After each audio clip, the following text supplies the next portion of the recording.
Hello बच्चों, let's see this question. This question says in an electrochemical cell, flow of electrons is from first anode to cathode through internal circuit, second cathode to anode through external circuit, third cathode to anode through internal circuit, fourth anode to cathode through external circuit.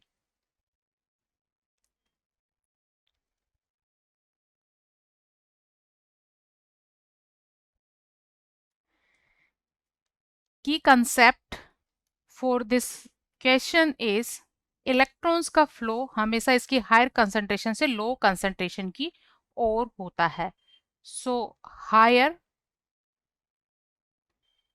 Concentration से low concentration की ओर होगा। Electrons flow from higher concentration to low concentration. अब electrochemical cell की अगर structure की बात करें तो इसकी स्ट्रक्चर में दो हाफ सेल्स होते हैं। इसकी स्ट्रक्चर में इस तरह से दो हाफ सेल होते हैं और इन हाफ सेल्स में मेटेलिक इलेक्ट्रोड्स होते हैं।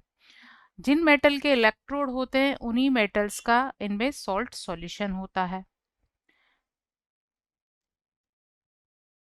सपोज ये कोई मेटल है, मेटल 1 और इसमें है मेटल 2। तो यहाँ मेटल 1 का सॉल्ट होता है, सॉल्ट ऑफ M1। इसी तरह यहाँ पर भी सॉल्ट सॉल्यूशन होता है ऑफ M2। अब इन दोनों हाफ सेल्स को कनेक्ट कर देते हैं by the metallic wire. Metallic wire से इसको इस तरह से कनेक्ट करेंगे। क्यों कनेक्ट करते हैं? जिससे यहाँ इलेक्ट्रॉन का फ्लो हो सके। सो इस तरह से इनको कनेक्ट कर दिया। लेफ्ट साइड जो हाफ सेल होता है यहाँ पर प्रोसेस होता है ऑक्सीडेशन का। ऑक्सीडेशन का प्रोसेस होता है और राइट साइड प्रोसेस होता है रिडक्शन का। अब ये ऑक्सीडेशन एंड रिडक्शन होते हैं इन मेटल्स के जिनका ये इलेक्ट्रोड बना हुआ है। ये इलेक्ट्रोड जिस मेटल का बना हुआ है उसका ऑक्सीडेशन होता है। तो सपोज यहाँ जो मेटल M1 है वो एन इलेक्ट्रॉन्स क्या करती है, लूज करती है। इलेक्ट्रॉन कहाँ रहेंगे? इस मेटल इलेक्ट्रोड पर ही रहेंगे और ये सॉल्यूशन में चला जाएगा एक कैटायन की फॉर्म में। इस तरह का कैटायन जिस पर एन पॉजिटिव चार्ज होगा क्योंकि एन इलेक्ट्रॉन ये लूज करता है। तो यहाँ मेटेलिक इलेक्ट्रोड पर इलेक्ट्रॉन्स प्रेजेंट होंगे और इनकी वजह से यहाँ एक नेगेटिव चार्ज डेवलप हो जाता है। सो ये इलेक्ट्रॉन इस मेटेलिक वायर के थ्रू इस डायरेक्शन में मूव करेंगे और इस इलेक्ट्रोड पर पहुंचेंगे। तो जहाँ ऑक्सीडेशन होता है उस इलेक्ट्रोड को कहते हैं एनोड और जहाँ रिडक्शन होता है उस इलेक्ट्रोड को कहते हैं कैथोड।